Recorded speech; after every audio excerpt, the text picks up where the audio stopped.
Welcome, everyone. I'm Jonathan Troen. Welcome to another episode of Shared Humanity. So excited. We have Debbie Pace today. Hi, Debbie. Hi, how are you? And we have to answer the question. She said, how are you? If someone asks a question, answer it. I'm doing beautiful today. How are you doing today? I'm amazing. I really am. And that's Oh. not a lie. It's not like, say you're amazing on an interview. I really, really am. You know, that's true. So before I actually really introduce you, funny story, because you say that, I have a 6-year-old, right? He just turned 6, so he's 5. And I asked him how he's doing, how he's doing one day, and he goes, great. And I could tell that he was simply answering the question in the way he thought it was supposed to be answered. He wasn't answering that he was great. He thought great was an answer to the question, how are you? Which is so fascinating. And because I know you work with people through this kind of stuff too. We're going to dig into that. But this is people's mindsets. We don't say how we are. Yes. So and we're programmed. We're programmed. We have to unprogram ourselves. Yeah. So even at 6, your son was already programmed to just say, I'm great. Isn't that amazing? At 5, and that was at 5. So man. I don't even know where to begin with that, because I'm going to give you little tidbits, which are it's crazy. So, author of a book, The Journal to Freedom. And isn't that what we all want? Freedom. Yes. Thank you. She's a triathlete, firewalker. Oh my God. I want to hear about that. And country music DJ also a little bit here and there. She does NLP, Akashic record cleaning, which I want to learn more about. I had it done on me a long time ago, but I didn't really understand what it was then. You're an intuitive freedom coach. Let's start. What are you grateful for today?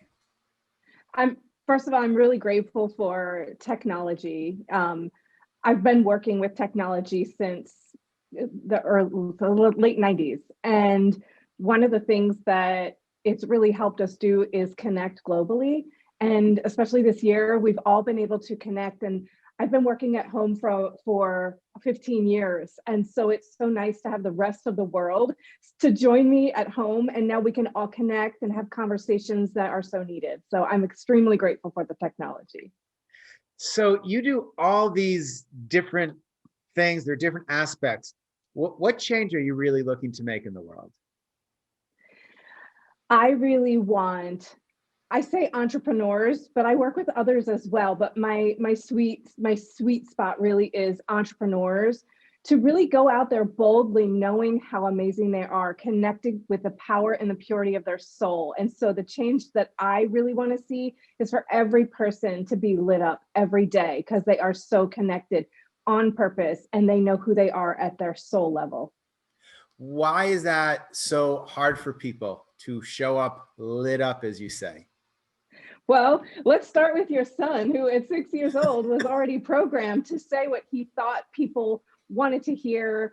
And especially for the work that I do with entrepreneurs, they're saying the things that they're programmed to say, or they've paid coaches to tell them to say, and it's not really authentic. It's not truly how they feel. And over time, we get disconnected from our truth. Really, we're just sharing this story. I like to think of us really as these computers, and obviously I'm not the only one who thinks that way, but it's really easy to dial it in when you look at us as computers, and we have software and we have hardware, and we're just running this program. And so a lot of people that I work with don't realize, oh, we can actually just change the program. And it sounds much easier than it is, obviously, because programs get stuck in there and we have bugs in our programs and things like that. But it really is, it's that simple when you lay it out. We're changing the program. I love that. I never thought about it that way. I've heard the computer analogy, but there's a bug in the program. Yes. My husband works in technology, so I'm always aware of the fact that there are so many people who operate from a place of technology and very, very straightforward, very mathematical type logical brains. And when you break it down, and we're all working on computers now, and we're all now familiar with what software is and hardware is and stuff like that. So I think it's easier for people to really go in and start doing the work when they understand, oh, okay, Well, it's really not me. The computer's fine. It's really just a program it's running. So in your work with entrepreneurs or everybody else, what would you say is the most common bug that you see or that you help people with? Common is a difficult word. I would say one of the top ones, though, that I do help people with is this idea that they can just do what someone else has done and not be authentic and get the same result. So I want to take a step back for a second. And I will go forward with that, but I want to take a step back. How did you get into this place where you are? Because usually there's a story behind when someone really wants to help the world with that enthusiasm, and I get it. I'm with you. There's something that brought them here.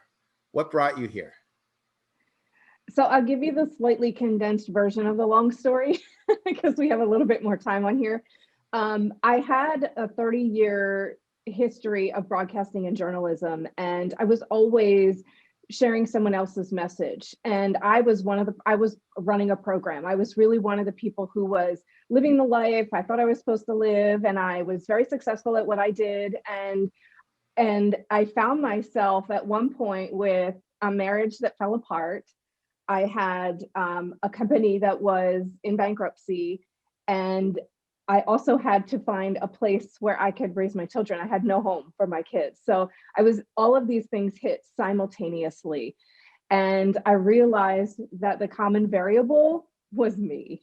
And I had bought, even beyond that point, I had bought coaching and I had done all these things and things weren't working. So anytime that I have found myself in a place where I wake up and go, okay, none of this is working, or it doesn't feel right, or it's so hard and I'm feeling burned out. And so my story really is that I decided at different points in the game, and the most important one obviously was when I was going through the divorce, that I needed to pick myself up and really get into the core and solve this, because I wasn't willing to go through that again. And it's happened slightly at different places along my own entrepreneurial journey. But once you do that first really big blast, that first really big breakthrough of realizing, okay, it's me and I need to do the work, then each time you do it, it kind of gets a little bit easier. But the whole idea behind where I wanted to go was I knew my marriage could have been saved. And I had all of this remorse and all of this guilt and all of these things that I was carrying around. And I called my husband up one day, or my ex-husband at the time, and I told him, I said, I know that I didn't show up fully in this relationship. And I know that I wasn't my highest self. The highest version of Debbie didn't show up for you. And so we worked to repair it. And we've been remarried for coming up on 6 years. So while most people would think it was too late, I knew in a place so deep within that was against all the stories that people were telling me, move on, you're better off, whatever the case may be. And I just knew, I at least had this light inside me, this little pilot light that refused to go out. And it said, no, I'm telling you, this is the right path for you. And I listened. And over time, as I've learned to tune in and listen, and I don't always, because I'm human. And sometimes I say, no, I want to do it my way. And then I come back and go, you knew it all along, Dorothy. You knew it all along, So wait a minute. So how long were you not together for? So from breakup to get back together, or from breakup to like first re-encounter, was about a year and a half. Year and a half. And what did you do personally to find that transformation, or whatever it was? What did you do personally to make the change so you could understand that you weren't showing up?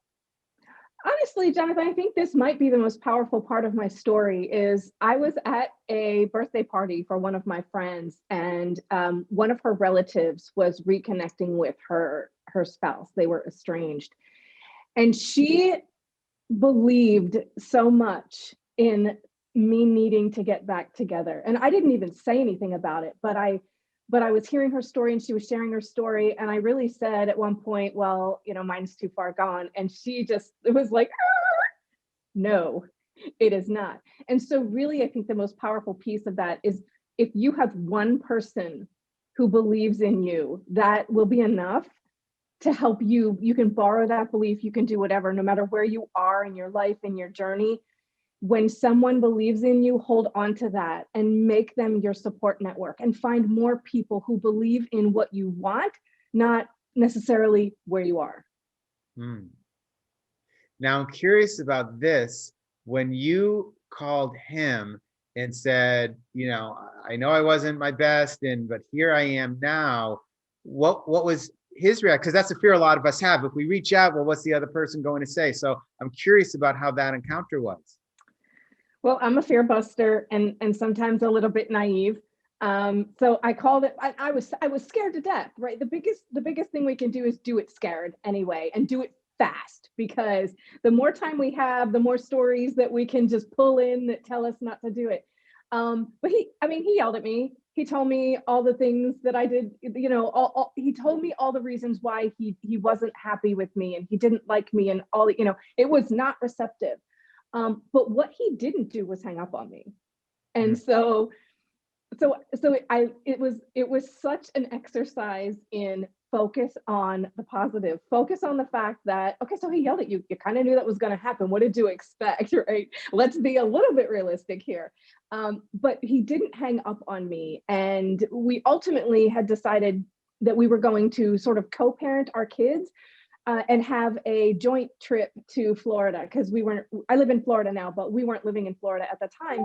And we just decided to like positively co-parent and kind of see what happens. And, just over time, it really did evolve. And, and he got to see that I had changed, because once I had the belief from that one person, it grew. I nurtured it. I gave it water, I gave it sunlight, I gave it plant food. And the plant food for me was finding all the tools that I could find. And online, like I was watching this preacher and I had to keep like tuning out things that didn't resonate with me, but it was enough. It was enough to keep me believing. And then also the person who had initially made me think that it was possible, she was a resource. And at really weak moments, and I felt like it wasn't working, I would reach out. And so I had that valuable support where no matter where I was, I could go online and find something, or I could call someone who believed in the same thing that I was trying to accomplish. So powerful. Yeah. How do you bring all that experience into your work with other people now? Because you help other people, not necessarily in that situation, but who are somewhere struggling, either in their lives or business. The biggest thing that I do is create that space for clients. And I do it for everyone, honestly, because I just don't know how to not do it. But really creating that space. And I laugh because I say I have an unfair advantage because I'm highly energy sensitive, and there's plenty of words for it, but I know how you're feeling before you walk into a room. And so if your son, I'm fine, right? We all have that, especially with our kids. But when I take the time to really be in someone's energy and see how they're feeling and hold that space. And I've had people who are very famous online, like they're like celebrities online, who have had calls with me and had complete meltdowns. And it's just a matter of creating that space. And when they're done, they say, I've never really had anyone listen to me like that. I've never really felt like anyone listened. And that is the biggest gift that I can give to anyone in my space, really, is just that I see you and I hear you and I understand you. That is so powerful. The power of seeing someone, the power of listening. I always say it fascinates me that we teach so much public speaking in our society, but we don't teach listening. Public listening should be a thing. I hear you. Public listening should be a class, right? Yes, yes. And private listening as well. Yes. Let's listen to people. Yeah. So where does fire walking occur in this journey? Because I want to hear about fire walking. I've never walked on fire. I think my feet would burn. So I want to learn more about this. Yes, it's so counterintuitive, really. Like, why would I walk on fire? There's grass right next to it. It's completely cold and not going to burn me. Um, my personal development journey with a coach who had trained under Tony Robbins. Most people have heard of Tony Robbins.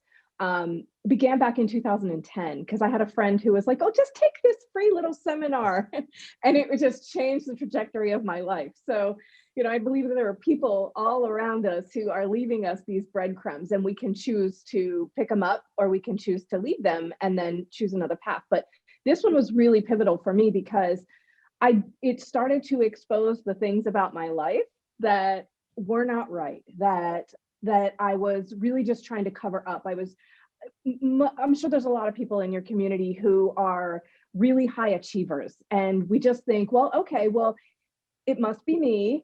And if I just do this thing, and if I do one more thing, and if I just try harder and I build one more funnel and I sell one more program or whatever, it'll work. And that's the mentality that I was in, that I need to just go here then and then just do this and then pile this on. And I lost so much of myself. And so what happened when I went there, it started pulling away these layers of who I was. And then at the end of, I don't know, I did so many different trainings, and it was all on the same pathway. And after each seminar, it was very Tony Robbins like, and we would do this fire walking. And what it does is it really integrates that you are capable of anything, that your mind can overcome anything, that who you are is determined completely within. And so I'll tell you, I was scared to death because they talk about making sure you're ready. And the first time you don't know what that is. You're like, how do I know if I'm ready? I don't really know. I'm going to get burned. But you don't say that. You say, I'm not going to. And you say, I'm going to, I think they say like cold. I don't remember what it was. And when I was walking across the fire the first time, I said like hot coal instead of like cold ice or something like that. I said the totally wrong thing, but I was in such a high state. And what it is it's such a great example of your vibration. So if you find yourself going through your day and you feel like sluggish and sad, or you just can't get yourself moving, that's a low vibration. Our bodies are energy. We're electromagnetic, kind of like dogs can sense the electrical energy charges in the air when a storm is coming. We emit that ourselves as humans. And so as we're walking through our days, we're pulling and pushing away certain things. And we have the capacity in our body to raise that vibration in an instant. And it's so powerful because when you raise your vibration, you're no longer aware of some of the lower negative energies. And it's like a form of sort of like a human ascension. And you're really not even in your body. You're just in such this elevated state. So it doesn't matter what your body does. You're almost out of it. And that's what it does. And it's such a cool thing. I could talk to you about it all day, but that's what it is.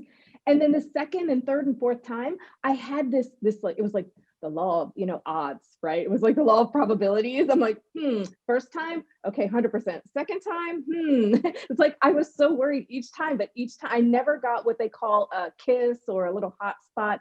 So I have never, ever gotten burned or had any issues walking over those hot coals. Now, do you have to walk through them quickly so you're not making enough contact, or is it really you just walk through, but you have enough presence that you are causing your skin not to burn? Like, what is it? You're not sunbathing in the coals. You're not like hanging out reading a book. You're just walking. You're not running. You're just I can't even remember. You can tell, obviously, this is how I walk across fire, in case your audience can't tell. Apparently, this is what I do when I walk across fire. This is Debbie in her elevated state. But it's really just it's a presence that I know it's there, but I'm not 100% focused on that place. I'm focused up here. I'm focused outward. I'm focused on the thing I want. What was really powerful too, Jonathan, is the last fire walk I went to was at a Tony Robbins event. And it was the first event that my husband went to with me. And he walked across fire first. And I know what state I need to be in. Here I go again. I know what state I need to be in when I walk across fire. And so I wasn't there because it was the most massive. There were hundreds of people walking down fire lanes next to you, in front of you, behind you. And you're just like, it's almost distracting. And I'm a hyper-focused person. And so for me, I kept feeling myself getting pulled out. And this woman kept trying to send me. And I was like, I'm not ready. I'm not ready. I'm not ready. I'm like, send somebody else, send somebody else. And so people kept going. And my husband is standing on the other side and he's waiting for me. And I just at one point I just found this place within. And I just said to myself, he is waiting for you to finally step up in your relationship. Go get him. And I was like, boom, done. I'm ready. Here I come. And I was like, and I just blew across the coals and into his arms. And I'm like, I have chills talking about it. It was pretty amazing.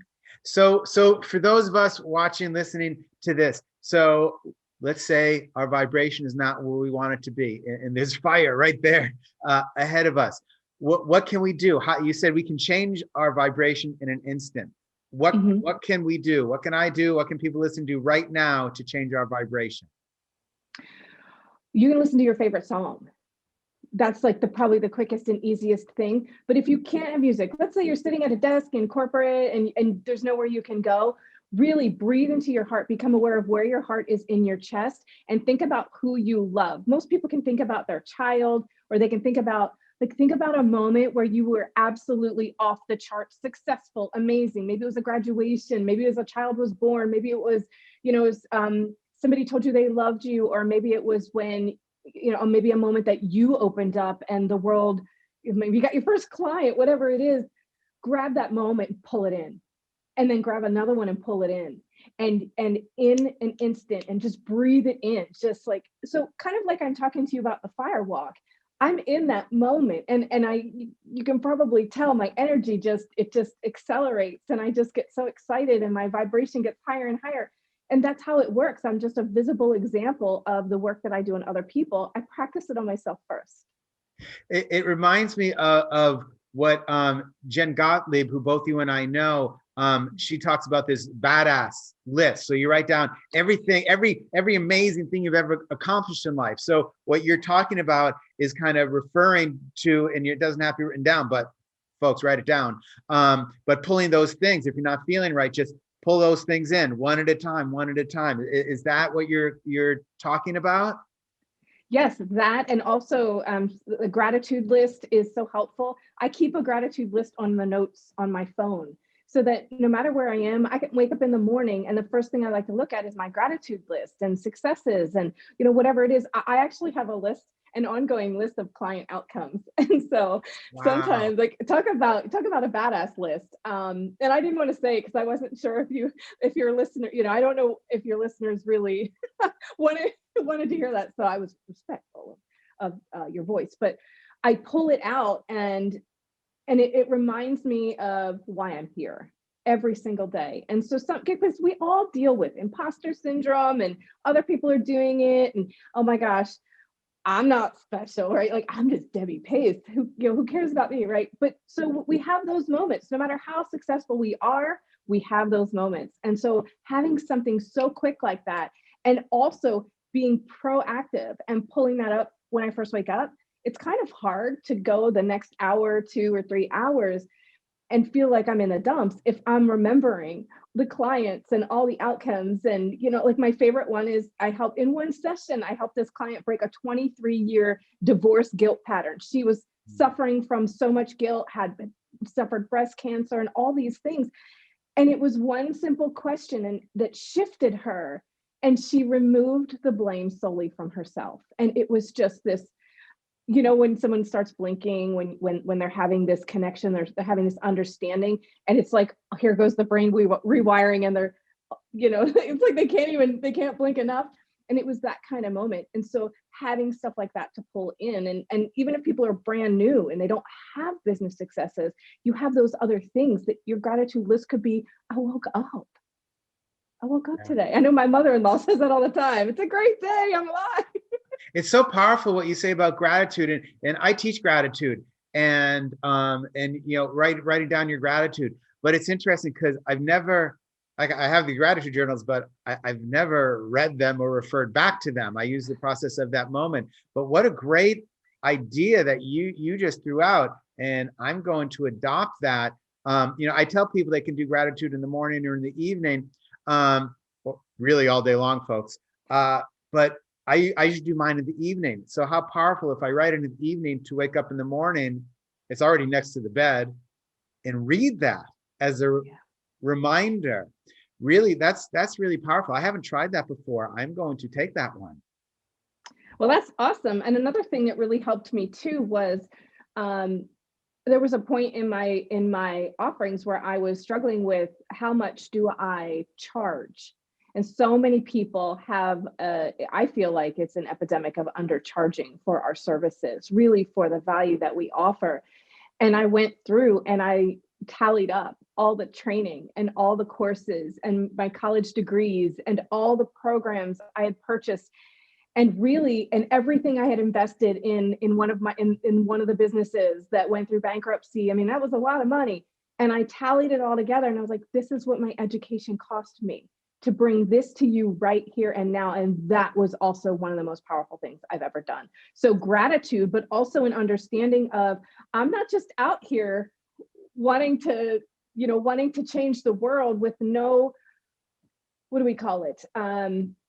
I can't remember the word for it, but basically like it's your legitimacy. It's like, this is your validation for how you're showing up. Oh, how you earned it, right? How you learned it or earned it, really.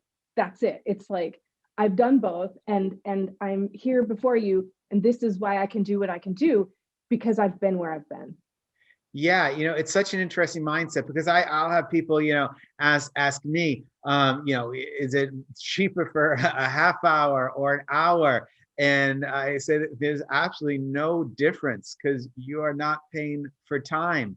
But I'll be honest, I used to think the same way, and I've had to redo my mindset. So when I am paying someone, I also realize I'm not paying for time. So you have to do it both ways. We have to charge whatever it is. And by the way, never charge what you're worth.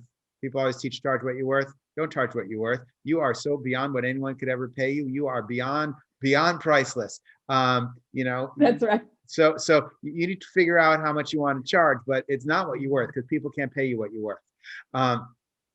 But we have to do both sides. We have to go, okay, well, I'm going to charge more, and not do it based on time or this and that, but based on the value of not so much what I give, but that they'll receive from it. Because people don't pay for what they think you're worth. They pay for what they think they're worth. But now we have to do the same thing and not try and nickel and dime everywhere we go. So it's such an interesting journey on both sides of the equation there. It really is. And, and having a little bit of grace with yourself is so important. And it's part of what I teach in my visibility formula, which is really about getting that human connection with yourself first, like finding your temperature, your reality. Where are you? And we talk about what you're worth. What do you want? What makes you feel good about providing that value to that client and giving that time, and whatever that time costs you, if it's time with family, if it's relaxation time, if it's, sitting and having coffee, or if it's working on a business, whatever it is, it's time spent there bringing the highest value you can possibly bring to another human or another business. And you have to come up with a price that just feels good as that exchange. So tell me about this visibility formula. So it's my secret visibility formula. Usually it's how people come into my community, and it's a 7-step process that really helps remove all the barriers to showing up, because most people that I work with come to me because of I'm highly visible, and they want to learn how to show up like I do and get some of the results that I've gotten. And what we typically find is that when we go through this process of taking this inner inventory and then getting leverage, which was another piece that I thought was so important. The leverage is a huge part of my visibility formula, which is when you have all this leverage to why you have to show up, right? And I use the word have to, but why it's a must for you to show up, not only for yourself authentically, but also for your community. You can't go back.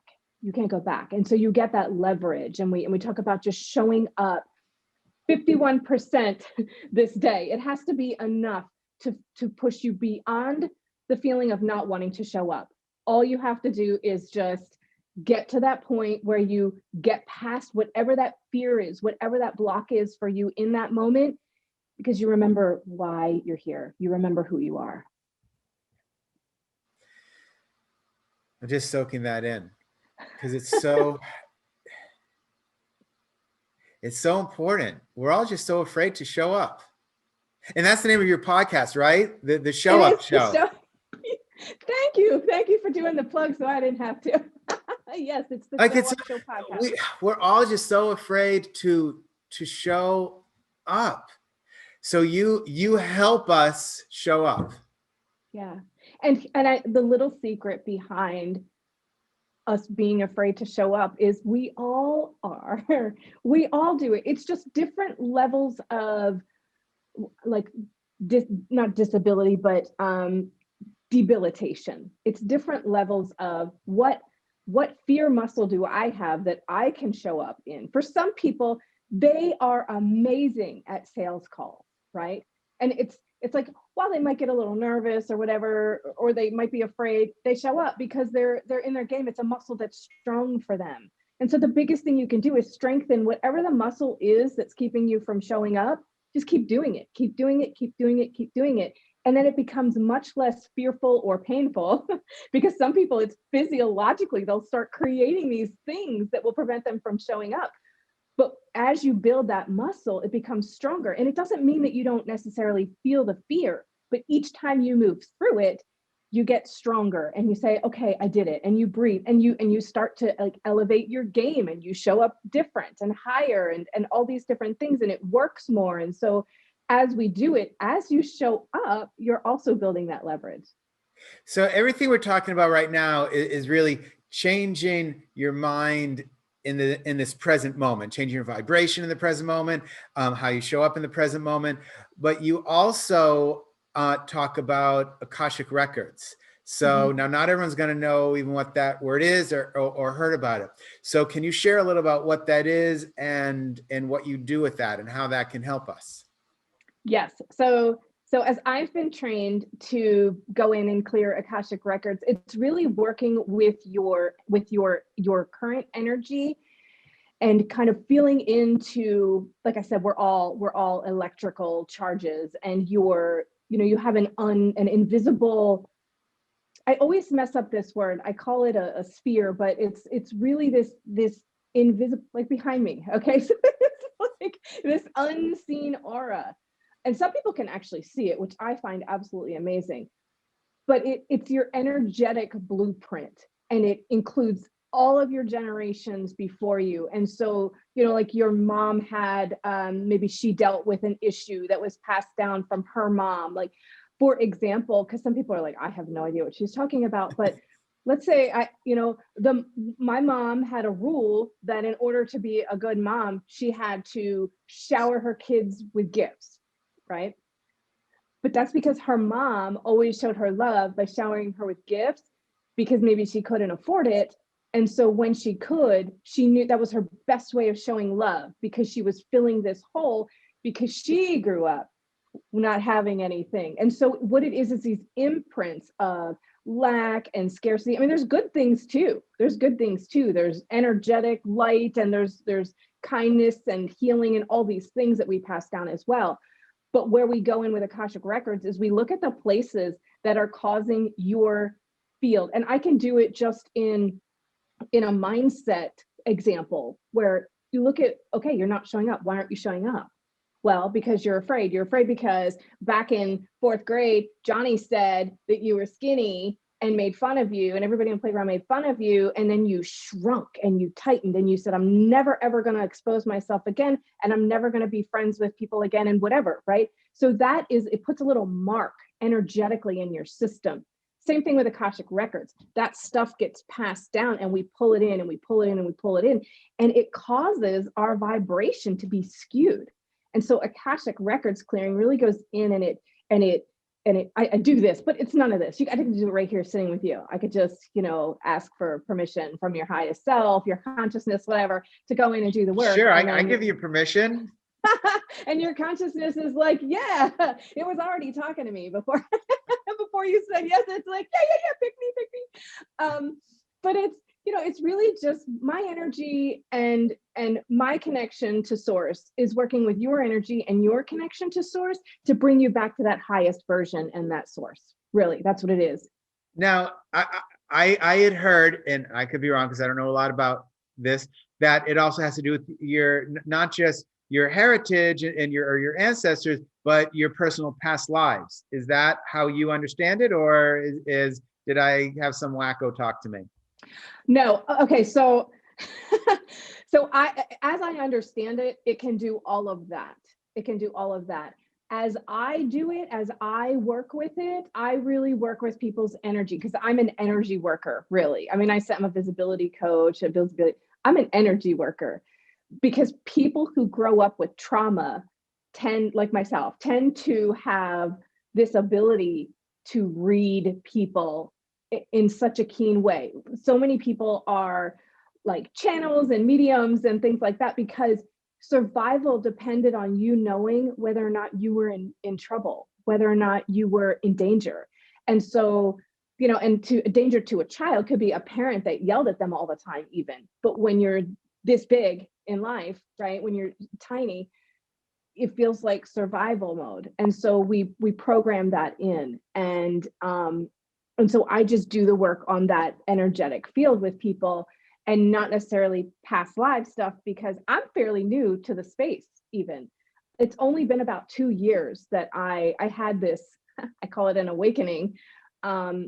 And if you want to hear about it, I'll tell you, but I could talk all day about this kind of stuff. So if you want to hear about it, I'll tell you. But basically it was an awakening where I could no longer deny that I was pretty connected to things that I had been denying I was connected to for my whole life. So yeah, you've intrigued me enough. Give me the awakening. Okay. So I'm trained in journalism, a very in your head, high performance, 100% accuracy, 100% right, very research based. It's not really heart and energy based. And I was at a conference and I was learning, I don't even remember what it was for now, but it was a lunch break. And I sat down with this person who I was really intrigued by, and just, her energy was beautiful. And I wanted to sit down and have this conversation with this person. And so we sat down and she just, which happens to me all the time, by the way, she just opened up completely and started sharing her whole story with me. And I gave a response that it wasn't my words. For lack of a better term, it wasn't my words. And I was like, what was that? What just happened? I said, I didn't say that. I don't even know where that came from. Because when you're having a conversation with someone, you're pretty much feeling what you're saying. You're like, oh, you feel great. And then you're like, oh, that's great. Or you're like, you feel love and you're like, I love you. Well, this came without any feeling or anything. It was just words that came out of my mouth. And I was like, where did that come from? And I looked over at her and she was crying because the story she was sharing with me was about her husband who had passed. And she was crying and she said, that's what he always used to say to me. Yeah, right. And I was like, ¿Qué pasa? I was like, I didn't understand what was going on. And I didn't know it at the time, but I was in a space learning with a bunch of people who were also channels and mediums, but they didn't openly share it. And I went to my coach and I said, I don't know what just happened, but I'm really freaked out and I don't know how to deal with it. And he was like, okay, now I should probably tell you my story. And, talking about people following around and all the stuff, like, I don't have that, but I have this keen ability to connect when I need to, or when it's serving the person I'm with, to connect to something outside of myself, a higher energy or a voice. I've always considered myself a messenger, which is so funny because people are like, well, how did you go from journalism and broadcasting to helping people with mindset and inner work? Because I've always been a messenger. And what was interesting is when I was behind the mic as a messenger, I wasn't sharing a story that I was connected to. And I wasn't really helping people, even though as I interviewed people and did my work, I would always deeply connect. And I would always want to pull out the story. And I would always, because I feel like every person living right now, the story matters. You are your story. And that's the beautiful part about you. And so I went from that to really knowing. I was so pulled. I told my husband, I said, I just feel like there are people like screaming out in the night, like they need my help. And I don't even know what I'm supposed to do to help them. I just know that I'm here for a bigger purpose. And so it took me 4 years in my business to figure out that you've always been a messenger and this is what people need. Because I went through this, I went through this iteration of my business, and I started out teaching visibility and helping people show up. And then I wanted to go into like just healing and helping them grow and expand like I had. And then it came full circle over the last year. And it was like, yeah, no, this is really, and I've always done it. And I thought I was teaching something else, but I was always teaching the same thing, always. Yeah. Wow. Well, folks, if you want to be not just visible, but open and expanded and grow, Debbie is amazing. Oh my God. Check out the Journal to Freedom, the Show Up Show, the podcast. We'll put links in the notes so you can check it all out. Debbie, thank you. Thank you so much for being here. I'm so grateful for you. Jonathan, thank you for having me. And thank you everyone for taking the time out. I know we're all busy, and so I appreciate you being here and taking the time and hanging out with us. And I have an open messenger, so feel free to always pop in my inbox and say hello and let me know if there's a way I can support you. Thank you so much, everybody. Please remember, you are loved. We'll see you next time.